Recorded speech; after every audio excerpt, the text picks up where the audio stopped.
नमस्कार साथियों, स्वागत है आपका हमारे ऑनलाइन यूट्यूब प्लेटफॉर्म रूट पर। और मैं हूं दिनेश साहू। जो हमारी इंडियन ज्योग्राफी की सीरीज चल रही है, इसको हम आगे बढ़ाते हुए आज नेक्स्ट लेक्चर डिस्कस करेंगे। लास्ट लेक्चर में हमने प्रायद्वीपीय पठार को पढ़ना स्टार्ट किया था, पेनिनसुलर प्लेट्यू के बारे में स्टडी करना स्टार्ट किया था। उससे पहले हमने भारत का जो फिजिकल डिवीजन है, भौगोलिक विभाजन है, भौतिक विभाजन है, इसको डिस्कस किया था। टोटल 6 पार्ट में हमने भारत का फिजिकल डिवीजन डिस्कस किया था, जिसमें से एक था उत्तर और उत्तर पूर्व की पर्वत श्रृंखलाएं, जिसमें हमने यहाँ पर हिमालय को स्टडी किया। सेकंड था द ग्रेट नदर्न प्लेन्स या फिर उत्तर का विशाल मैदान, यहाँ पर हमने डिस्कस किया। और थर्ड पार्ट है ये प्रायद्वीपीय पठार, जो आज की क्लास में हम स्टडी करेंगे। लास्ट लेक्चर में भी हमने प्रायद्वीपीय पठार के बारे में कुछ बेसिक चीजों को डिस्कस किया था, जैसे कि प्रायद्वीपीय पठार क्या है, कैसे ये प्राचीनतम गोंडवाना लैंड का पार्ट था, इसके अलावा कैसे ये विश्व की प्राचीनतम चट्टानों से ही निर्मित है। प्रायद्वीपीय पठार इसकी मतलब इसका निर्धारण हम कैसे करते हैं, तो यहाँ पर अरावली, राजमहल की पहाड़ियाँ, मेघालय का पठार, यहाँ इलायची कार्डेमम की पहाड़ियाँ, पूर्वी घाट, पश्चिमी घाट, यहाँ गिर की पहाड़ियाँ, तो ये सभी प्रायद्वीपीय पठार के एक प्रकार से बॉर्डर का निर्माण करती हैं। ठीक है, ये सब हमने लास्ट लेक्चर में डिस्कस किया था। एक बार आप लास्ट लेक्चर जरूर देख लीजिए, वो बहुत जरूरी है प्रायद्वीपीय पठार को समझने के लिए, है ना। तो चलिए, और इसके अलावा मैंने आपको बताया था कि प्रायद्वीपीय पठार के अंतर्गत हम क्या क्या चीजें पढ़ते हैं। तो यहाँ पर देखिए, ये कुछ माउंटेन्स है, जैसे कि अरावली हो गया, विंध्य हो गया, राजमहल की पहाड़ियां हो गई, सतपुड़ा, पूर्वी घाट, पश्चिमी घाट, तो ये सभी पर्वतों को हम प्रायद्वीपीय पठार के अंतर्गत ही पढ़ते हैं, है ना। इसके अलावा ये पठार है, मालवा का पठार, बुंदेलखंड का पठार, दक्कन का पठार, मेघालय का पठार, ठीक है, दंडकारण्य का पठार, तो ये सब प्लेट्यू भी हम इसी के अंतर्गत डिस्कस करते हैं। किसी भी एग्जाम के दृष्टिकोण से बहुत ही महत्वपूर्ण टॉपिक है, अक्सर यहाँ से क्वेश्चन एग्जाम में रिपीट होते रहते हैं। क्लियर है। चलिए, टॉपिक को स्टार्ट करने से पहले थोड़ा सा अपडेट देना चाहूंगा। यदि आप हमारे साथ जुड़ करके किसी भी एग्जाम की तैयारी करना चाहते हैं, तो प्ले स्टोर से आप हमारी रूट एप्लीकेशन को डाउनलोड कर सकते हैं। यहाँ पर आपको डिफरेंट फाउंडेशन कोर्सेज मिल जाते हैं, इंडिविजुअल फाउंडेशन कोर्सेज मिल जाते हैं, तो यहाँ पर आप हमारे साथ जुड़ करके अपनी तैयारी को और भी अच्छा कर सकते हैं। ठीक है, यहाँ अच्छी बात यह है कि आपको इंडिविजुअल बैचेस भी मिल जाते हैं। मान लीजिए आप सिर्फ पॉलिटी पढ़ना चाहते हैं, सिर्फ हिस्ट्री पढ़ना चाहते हैं, तो इंडिविजुअल पॉलिटी का या फिर हिस्ट्री का कोर्स भी आप यहाँ पर ले सकते हैं। इसके अलावा जीएस का फाउंडेशन कोर्स भी मिल जाएगा आपको। सिविल सर्विसेज लेवल का आपको कोई फाउंडेशन कोर्स चाहिए, तो आरंभ बैच है हमारा। ठीक है, तो एक बार आप विजिट जरूर कर लीजिए। यदि आप ज्योग्राफी पढ़ना चाहते हैं, तो इंडियन ज्योग्राफी हो या फिर वर्ल्ड ज्योग्राफी हो, इनके सेपरेट कोर्सेज भी मिल जाएंगे, और दोनों का कंबाइंड कोर्सेज भी आपको मिल जाएगा। तो यहाँ पर आप मुझसे ज्योग्राफी भी पढ़ सकते हैं, लाइव और रिकॉर्डेड दोनों तरीके के कोर्स आपको यहाँ पर देखने को मिल जाते हैं। बहुत सारे फीचर्स भी आपको हमारी एप्लीकेशन पर देखने को मिल जाते हैं, जैसे कि लाइव और recorded classes, study material, mock test और 1 साल की वैलिडिटी। ठीक है, तो एक बार डाउनलोड कर लीजिए एप्लीकेशन को और विजिट जरूर कर लीजिए। चलिए, देखिए, एक थोड़ा सा फिजिकल मैप आपको यहाँ पर दिख रहा है इंडिया का, और हमने अभी तक क्या क्या पढ़ लिया है। तो इस पार्ट में, ये वाला जो पार्ट है, यहाँ पर हमने हिमालय को डिस्कस किया था, है ना, उत्तर और उत्तर पूर्व की पर्वत श्रृंखलाओं के अंतर्गत। ठीक है, इसके अलावा सेकंड जो पार्ट था, ठीक है, सेकंड पार्ट में हमने यहाँ पर ये वाला जो पार्ट है, ठीक है, यहाँ पर हमने उत्तर का विशाल मैदान डिस्कस किया था। ठीक है, जिसे हम गंगा ब्रह्मपुत्र का मैदान भी बोलते हैं। यहाँ पर थर्ड पार्ट जो हम पढ़ रहे हैं, कल की क्लास से हमने स्टार्ट किया था, इसको हम बोलते हैं प्रायद्वीपीय पठार या फिर पेनिनसुलर प्लेटू। इस पार्ट में जो भी पर्वत आते हैं, जो भी पठार आते हैं, उन सभी को हम यहाँ पर एक एक करके यहाँ पर डिस्कस करेंगे। ठीक है, तो चलिए सीधा हम टॉपिक को स्टार्ट करते हैं। तो देखिए, सबसे पहले हम पढ़ेंगे अरावली। ठीक है, अरावली माउंटेन बहुत ही महत्वपूर्ण माउंटेन है, और अक्सर यहाँ से एग्जाम में क्वेश्चन देखने को मिलते रहते हैं। तो सबसे पहले इसकी लोकेशन देख लेते हैं भारत के मैप में, कि कहाँ पर इसकी लोकेशन हमें देखने को मिलती है। तो इसकी लोकेशन आपको यहाँ पर इस पार्ट में देखने को मिलेगी इस प्रकार से। ठीक है, इस प्रकार से यहाँ पर आपको इसका विस्तार दिल्ली तक देखने को मिलता है। राजस्थान से आप इसको देखेंगे तो, सॉरी, गुजरात से यहाँ पर ये शुरू होता है। इसके अलावा मैक्सिमम लगभग 70% हिस्सा ये राजस्थान में कवर करता है, और थोड़ा बहुत हरियाणा और दिल्ली तक ये जो माउंटेन है ये जाता है, आपको याद रखना है। ठीक है, सबसे पहले राज्य लिख लीजिए, स्टेट आपको पता होना चाहिए। ठीक है, स्टेट की यदि मैं बात करूं, तो एक तो हो गया गुजरात, है ना, शॉर्ट में मैं यहाँ पर लिखता जाऊंगा। ठीक है, एक तो यहाँ पर गुजरात हो गया, दूसरा हो गया यहाँ पर राजस्थान, ठीक है, थर्ड हो गया यहाँ पर हरियाणा और दिल्ली यूनियन टेरिटरी। ठीक है, तो इतने राज्यों में इसका विस्तार है, और मैक्सिमम जो विस्तार है इसका लगभग 70% है ना, ये आपको राजस्थान में देखने को मिलता है, अरावली। ठीक है, दूसरी महत्वपूर्ण चीज कि किस पर्वत का उदाहरण है, तो जो अरावली है ये कैसा पर्वत है, अवशिष्ट माउंटेन है ना, अवशिष्ट माउंटेन है, या फिर इसको हम बोलते हैं रेसिड्यूअल माउंटेन। ठीक है, या फिर इसको एक और नाम दिया जाता है पुराना वलित पर्वत। क्या बोलते हैं इसको हम, पुराना वलित पर्वत, या फिर ओल्ड फोल्डेड माउंटेन भी इसको आप बोल सकते हैं। ठीक है, अब ये काफी इंपॉर्टेंट है, मल्टीपल टाइम्स यहाँ से एग्जाम में यहाँ से एग्जाम में क्वेश्चन आए हैं कि जो अरावली है ये कौन सा माउंटेन टाइप है, तो अवशिष्ट माउंटेन है, इसको हम रेसिडुअल माउंटेन बोलते हैं या फिर पुराना वलित पर्वत बोलते हैं।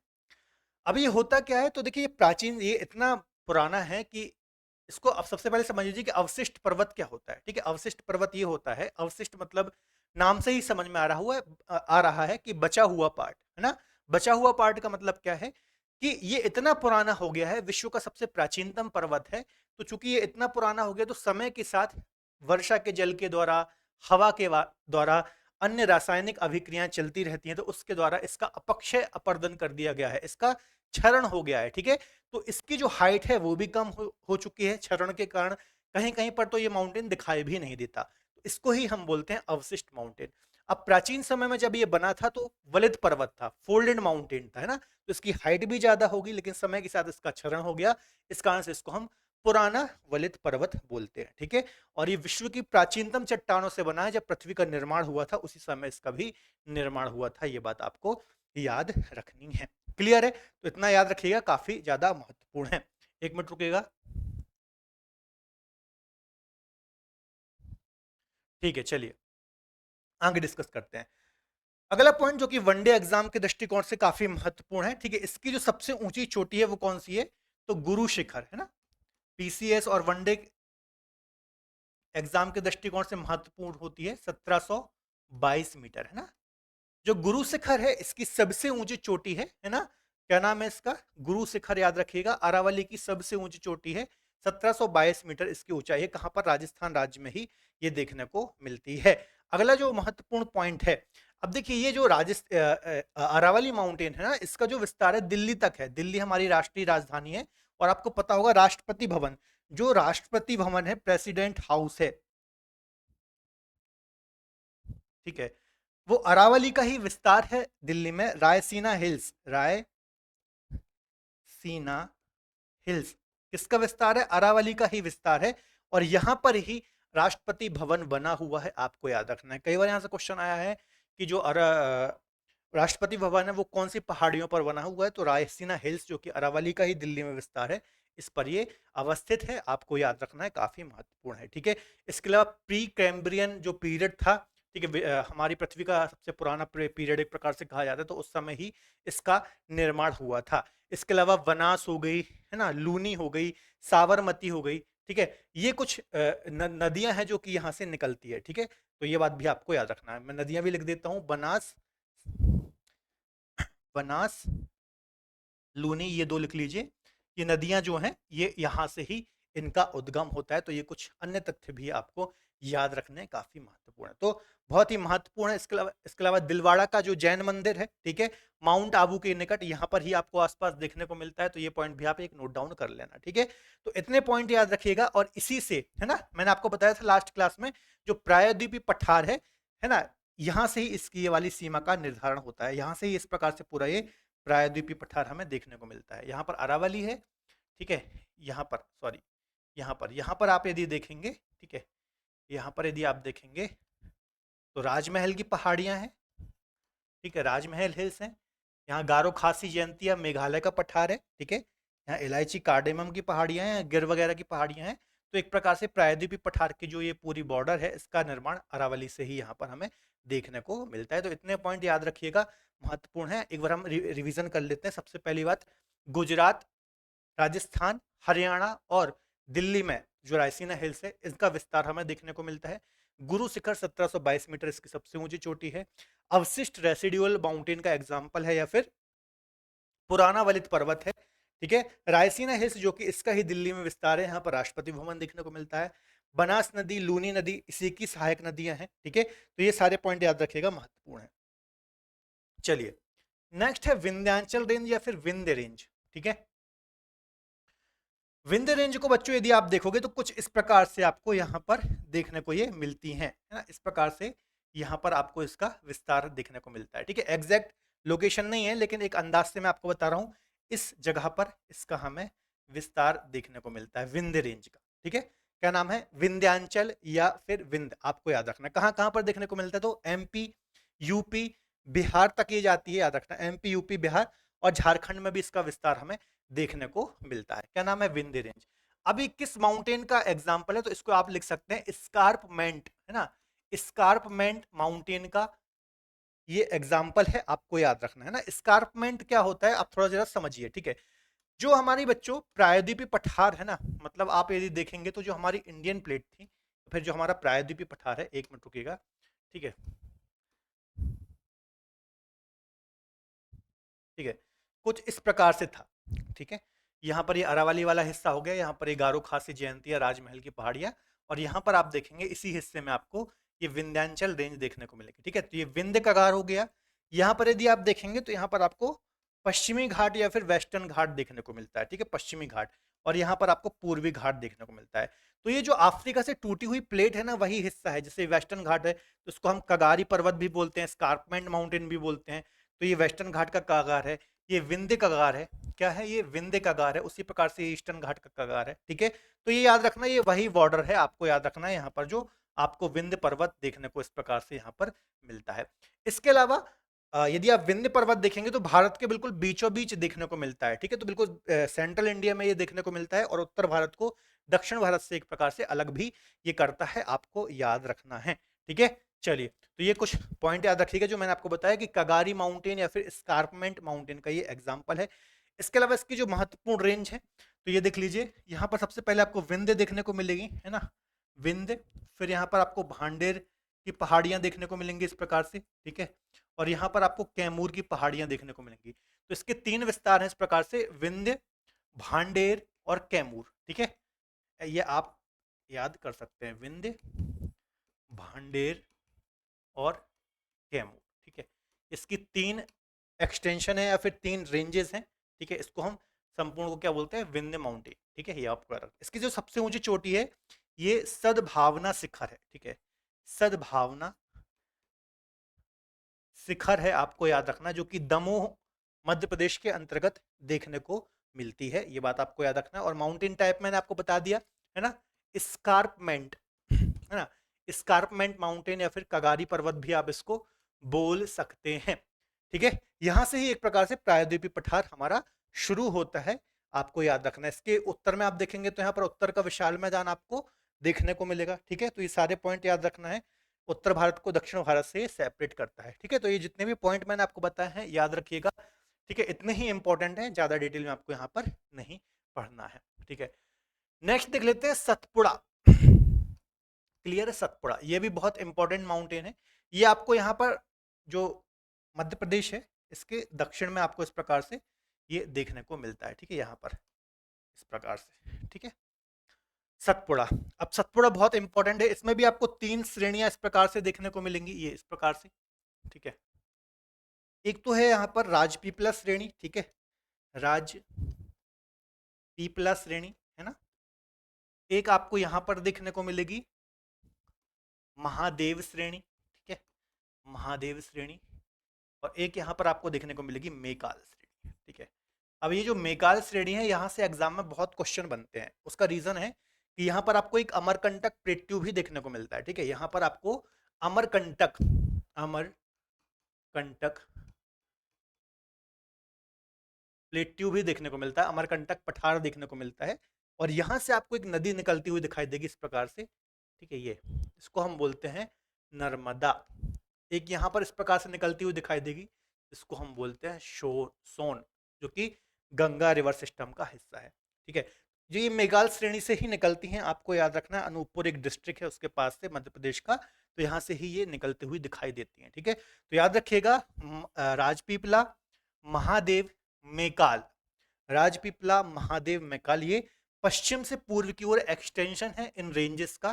ठीक है, और इस पूरे को हम क्या बोलते हैं, सतपुड़ा। पूरे को संयुक्त रूप से हम इसको क्या बोलेंगे, सतपुड़ा रेंज। अगला महत्वपूर्ण पॉइंट क्या है, तो ये है किस माउंटेन का एग्जाम्पल है, तो ब्लॉक। तो ये एक ब्लॉक पर्वत का उदाहरण है। कैसा है ये पर्वत, ब्लॉक, ठीक है, ब्लॉक पर्वत का, ठीक है। या फिर इसको हिंदी में भ्रंशोथ पर्वत भी बोलते हैं। क्या बोलते हैं, भ्रंशोथ पर्वत भी बोलते हैं। तो ये बात भी आपको याद रखनी है, ठीक है। अब ब्लॉक पर्वत कैसे बनता है, यहाँ पर देखिए एक डायग्राम है, ठीक है, ये डायग्राम है। ये मान लीजिए बच्चों, ये कोई एक, ठीक है, ये इस प्रकार से बना देता हूँ, ठीक है। ये एक कोई भूखंड है, ठीक है। अब इस भूखंड में क्या हुई, दो फॉल्ट पड़ गए, यहाँ पर एक फॉल्ट ये पड़ गया, एक फॉल्ट ये, फॉल्ट मतलब दरार, ठीक है, ये फॉल्ट पड़ गए दो, ठीक है, एक फॉल्ट ये है और एक फॉल्ट ये है। अब जब ये फॉल्ट पड़ जाएगा तो ये क्या हो गया, ये वाली प्लेट इस साइड जा रही है, ये वाला हिस्सा इस साइड जा रहा है, ठीक है। तो जब इस प्रकार से कुछ होगा ना, तो कुछ इस प्रकार की संरचना आपको एक दिखाई देगी, ठीक है। ये वाला हिस्सा जो है ना, ये इस प्रकार से नीचे धंस गया, ठीक है, ये नीचे आ गया, ठीक है, ये नीचे आ गया, ठीक है। तो ये कुछ ऊपर उठा हुआ प्रतीत होगा। तो कुछ इसी प्रकार से ये ब्लॉक माउंटेन का निर्माण होता है या फिर भ्रंशोथ पर्वत बनता है, ठीक है। तो ये बात भी आपको याद रखना है, भूखंड के ऊपर या फिर नीचे जाने के पश्चात जो माउंटेन्स बनते हैं उनको हम ब्लॉक माउंटेन बोलते हैं, ठीक है। अब यदि सतपुड़ा के आप उत्तर में देखेंगे ना, यहाँ पर तो यहाँ पर नर्मदा नदी प्रवाहित होती है और यहाँ पर ताप्ती नदी प्रवाहित होती है, ठीक है। तो सतपुड़ा के उत्तर में नर्मदा का भ्रंश है, ठीक है, और दक्षिण में आप देखेंगे तो ताप्ती नदी का भ्रंश है ना, भ्रंश। अब भ्रंश क्या होता है, नाम से ही आपको समझ में आ रहा है, भ्रंश नाम से समझो। देखिए बहुत ज्यादा जो टेक्निकल वर्ड हो ना, उसमें घबराना नहीं है, बच्चे के घबरा जाते कि भ्रंश क्या होता है, भ्रंश घाटी। भ्रंश नाम से ही समझ में आ रहा है ना कि धसा हुआ कोई भाग जो धस गया है उसको तो हम भ्रंश बोलते हैं। तो वही मतलब आप ऊपर से यदि जाएंगे, मान लीजिए हेलीकॉप्टर से जाकर के देखेंगे यहाँ सतपुड़ा के उत्तर और दक्षिण में, तो आपको एक बहुत बड़ी नाली देखने को मिलेगी। नाली मतलब बहुत बड़ा भ्रंश, एक गहरी लंबी गड्ढा देखने को मिलेगा, ठीक है। तो उसको ही हम भ्रंश बोलते हैं, और चूंकि वो घाटी है तो उसको हम क्या बोलेंगे, भ्रंश घाटी। और यहाँ पर ही एक नदी उत्तर में नर्मदा बह रही है और दक्षिण में ताप्ती नदी बह रही है, ठीक है, और बीच में ये सतपुड़ा है।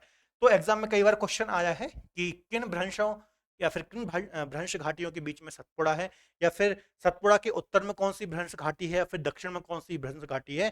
तो उत्तर में नर्मदा भ्रंश घाटी है और दक्षिण में ताप्ती भ्रंश घाटी हमें देखने को मिलती है। क्लियर है, इतनी बातें समझ में आ गई कौन सा माउंटेन टाइप है। क्वेश्चन कैसे बनते हैं, यहाँ पर श्रेणी से जाएगा, राजपीपला, मेकाल, महादेव किसका हिस्सा है, किस माउंटेन का ये हिस्सा है, कौन सी नदियां यहाँ से बहती हैं, ठीक है। तो इसी प्रकार के क्वेश्चन आते हैं, यही आपको याद रखना है। किन किन राज्यों में विस्तार है, तो यहाँ पर आप देखेंगे महाराष्ट्र हो गया, मध्य प्रदेश हो गया, और यहाँ पर ये कहाँ क्या है, छत्तीसगढ़। छत्तीसगढ़ तक इसका विस्तार हमें देखने को मिलता है, ठीक है। कौन कौन सी नदियां यहाँ से निकलती हैं, मेकाल श्रेणी से तो हमारा नर्मदा, सोन जैसी नदियां यहाँ से प्रवाहित होती हैं या फिर निकलती हैं। तो ये सभी पॉइंट आपको नोट डाउन करने हैं, काफी ज्यादा महत्वपूर्ण है, ठीक है। तीन माउंटेन हमने पढ़ लिए जो कि बहुत महत्वपूर्ण है एग्जाम के दृष्टिकोण से। सबसे पहले हमने देखा अरावली, है ना, यहाँ पर हम देख लेते हैं। अरावली माउंटेन हमने देखा। अरावली में मैंने आपको बताया कि गुजरात से स्टार्ट होकर के दिल्ली तक जाता है ना, सबसे ज्यादा इसका राजस्थान में विस्तार है, एक अवशिष्ट रेसिडुअल माउंटेन का एग्जाम्पल है। गुरु शिखर 1722 मीटर इसकी सबसे ऊंची चोटी है। रायसीना हिल्स जो कि इसका दिल्ली में विस्तार है, यहाँ पर राष्ट्रपति भवन बना हुआ है, ठीक है। माउंट आबू, है ना, माउंट आबू एक यहाँ पर जगह है, और वहां पर ही आपको दिलवाड़ा का जैन मंदिर भी देखने को मिलता है, ठीक है। तो ये सभी पॉइंट्स आपको याद रखना है ना। माउंट आबू एक हिल स्टेशन भी है प्रसिद्ध, है ना, यहाँ पर लिख लेना माउंट आबू, माउंट आबू। क्या है माउंट आबू भैया, एक हिल स्टेशन है, ठीक है। यहाँ पर दिलवाड़ा का जैन मंदिर भी हमें देखने को मिलता है। अगला हमने विंध्याचल देखा, स्कारपमेंट माउंटेन का भी ये एग्जाम्पल है ये, ठीक है। सद्भावना शिखर इसकी सबसे ऊंची चोटी है, ठीक है। विंध्य भांडेर कैमूर पश्चिम से पूर्व की ओर इसका विस्तार है। ये नर्मदा के उत्तर में, यहाँ पर नर्मदा नदी प्रवाहित होती है ना, इसके उत्तर में आपको, नॉर्थ में आपको देखने को मिलता है। मध्य प्रदेश, उत्तर प्रदेश, बिहार, झारखंड तक इसका विस्तार हमें देखने को मिलता है। इसका यहाँ पर जो विस्तार है ये कैमूर श्रेणी के नाम से जाना जाता है, ठीक है। सब पॉइंट याद रखिएगा। सतपुड़ा को हमने देखा कि ब्लॉक माउंटेन का एग्जाम्पल है, मुख्यतः आपको मध्य प्रदेश राज्य में देखने को मिलेगा, इसके अलावा छत्तीसगढ़ तक इसका विस्तार है, ठीक है। आप यदि पश्चिम से पूर्व की ओर चलेंगे तो राजपीपला, महादेव और मेकाल श्रेणियां देखने को मिलती है। एक महत्वपूर्ण पॉइंट छूट गया, जो यहाँ पर महादेव श्रेणी है ना बच्चों, यहाँ पर आपको पचमढ़ी, पचमढ़ी देखने को मिलता है। पचमढ़ी क्या है, अब जो ये पर्वत होते हैं ना, इनकी जो सबसे ऊंची चोटी होती है, वहां पर आपको हिल स्टेशन हिल स्टेशन देखने को मिलते हैं, पर्वतीय नगर देखने को मिलते हैं। तो जो ये पचमढ़ी है ना बच्चों, पचमढ़ी, ये कहां पर है? तो ये महादेव पर्वत पर स्थित है, ठीक है। और ये क्या है? मध्य प्रदेश का एकमात्र हिल स्टेशन है, मध्य प्रदेश का एकमात्र हिल स्टेशन है। होशंगाबाद जिले के अंतर्गत ये आता है, आपको याद रखना है कहां पर है, महादेव पर्वत पर स्थित है। और यहां पर ही इसकी सबसे ऊंची चोटी धूपगढ़, ठीक है, ये इंपॉर्टेंट पॉइंट भूल गया था, है ना, 1350 मीटर, ठीक है। इसकी सबसे ऊंची चोटी धूपगढ़ है, किसकी? पूरे सतपुड़ा की भी सबसे ऊंची चोटी क्या है? धूपगढ़ है, मध्य प्रदेश राज्य में आती है। यहां पर ही पचमढ़ी हिल स्टेशन भी आपको देखने को मिलता है। किस माउंटेन का एग्जाम्पल है? तो ब्लॉक माउंटेन का एग्जाम्पल है। कैसा भी क्वेश्चन एग्जाम में आ जाए, आपसे बनना चाहिए। सारी चीजें मैं नोट डाउन यहां पर कर रहा हूं, आप पॉज कीजिए वीडियो वीडियो और एक एक चीज यहां पर नोट डाउन कीजिए, काफी महत्वपूर्ण है। समझ में आ रहा है? चलिए अगला पॉइंट देख लें। तो अभी आज के लेक्चर में 3 ही माउंटेन पढ़ते हैं, ठीक है। अगले में हम मालवा का पठार पढ़ेंगे। हम कैसे चल रहे हैं, थोड़ा मैप की ओर चलते हैं, यहाँ पर देखिए, ठीक है। हम कैसे चल रहे हैं, यहाँ पर खाली मैप पे चलते हैं थोड़ा सा, देखिए हम कैसे पढ़ेंगे थोड़ा सा आप समझ लीजिए, है ना। यहाँ पर सबसे पहले आज हमने ये अरावली पढ़ा है, यहाँ पर, ठीक है। यहाँ पर हमने विंध्य पढ़ा, ये है, ये सतपुड़ा पढ़ा, ठीक है। यहाँ से देखिए नर्मदा निकल रही है, ताप्ती निकल रही है, ठीक है। अगली क्लास में हम यहाँ पर एक पठार है जिसको हम बोलते हैं मालवा का पठार, ठीक है। तो हम बिल्कुल क्रम से चल रहे हैं। सबसे पहले हम ऐसे जाएंगे, ऐसे यहाँ पर तक जाएंगे मेघालय तक, फिर हम यहाँ से दक्षिण में आएंगे, इस प्रकार से, ठीक है। तो हमने क्या क्या पढ़ लिया, फिर से जरा रिवीजन करते हैं। अरावली पढ़ लिया, ठीक है। यहाँ पर देखिए ये विंध्य पढ़ लिया, फिर ये देखिए सतपुड़ा पढ़ लिया, फिर यहाँ से देखिए नर्मदा नदी निकल रही है, यहाँ से ताप्ती निकल रही है, ठीक है। नेक्स्ट क्लास में यहाँ पर आपको मालवा प्लेट्यू देखने को मिलेगा। मालवा जो कि मध्य प्रदेश का सबसे बड़ा भू आकृतिक प्रदेश है ना। यहाँ पर छोटा नागपुर का पठार हम पढ़ेंगे, राजमहल की पहाड़ियां पढ़ेंगे, यहाँ पर हम बुंदेलखंड का पठार भी पढ़ेंगे। तो इस प्रकार से फिर हम यहाँ तक आएंगे मेघालय के पठार तक, ठीक है। तो इस प्रकार से हम पूरा चलने वाले हैं। तो आगे के टॉपिक भी आपको पढ़ करके आना है। अब जो आज हमने पढ़ा है इससे रिलेटेड हम थोड़ा सा क्वेश्चन भी यहाँ पर डिस्कस करते जाते हैं, है ना। देखिए पहला यहाँ पर क्वेश्चन है, लास्ट क्लास के भी कुछ क्वेश्चन हम यहाँ पर डिस्कस करेंगे, ठीक है, जो लास्ट क्लास में हमने पढ़ा था। प्रायद्वीपीय पठार किसका हिस्सा है? लॉरेशिया का है, यूरेशिया का है, गोंडवाना लैंड का है, या फिर अकेरिकन अमेरिकन प्लेट का है? तो इसका आंसर हो जाएगा गोंडवाना लैंड का। अब गोंडवाना लैंड क्या है, मैंने आपको बताया था, आज से करीब 25 करोड़ वर्ष पहले, ठीक है, हमारी पृथ्वी पर एक ही सुपर कॉन्टिनेंट था जिसको हमने पेंजिया कहा था। आगे चल करके लगभग 20 करोड़ वर्ष पहले ये दो भागों में टूटा, एक तो लॉरेशिया बोला गया और एक को गोंडवाना लैंड बोला गया। और इसी गोंडवाना लैंड का पार्ट था हमारा इंडिया, ठीक है, याद रखिएगा। अगला है प्रायद्वीपीय पठार की आकृति कैसी है? तो कुछ इस प्रकार से हमारा प्रायद्वीपीय पठार हमें देखने को मिलता है। तो उल्टा त्रिभुज टाइप से इसकी आकृति है, त्रिभुजाकार इसकी आकृति है। भारत का सबसे प्राचीन भू आकृतिक प्रदेश, तो सबसे प्राचीन भू आकृतिक प्रदेश प्रायद्वीपीय पठार है। इसमें ये लास्ट क्लास के भी क्वेश्चन इंक्लूड है ना। यदि कोई बच्चा डायरेक्ट आज की क्लास देख रहा है तो इसके पहले वाली क्लास भी जरूर देख लीजिए, उससे आपके प्रायद्वीपीय पठार के बारे में कंसेप्ट क्लियर हो जाएंगे, ठीक है। तो याद रखिएगा, तो भारत का सबसे प्राचीन भूआकृतिक प्रदेश कौन सा है? पेनिनसुलर प्लेटू या फिर प्रायद्वीपीय पठार, सबसे पुराना यही है, ठीक है। बाद में हिमालय, उत्तर का विशाल मैदान, कोस्टल प्लेन, इन सभी का निर्माण हुआ है, ठीक है। तो याद रखिएगा। अगला है अरावली की सबसे ऊंची चोटी, वनडे के हिसाब से काफी महत्वपूर्ण है। गुरु शिखर 1722 मीटर इसकी ऊंचाई है और ये अरावली की सबसे ऊंची चोटी है। अरावली किस पर्वत का उदाहरण है? तो अवशिष्ट या फिर रेसिडुअल माउंटेन का एग्जाम्पल है, या फिर इसको हम पुराना वलित पर्वत के नाम से भी जानते हैं।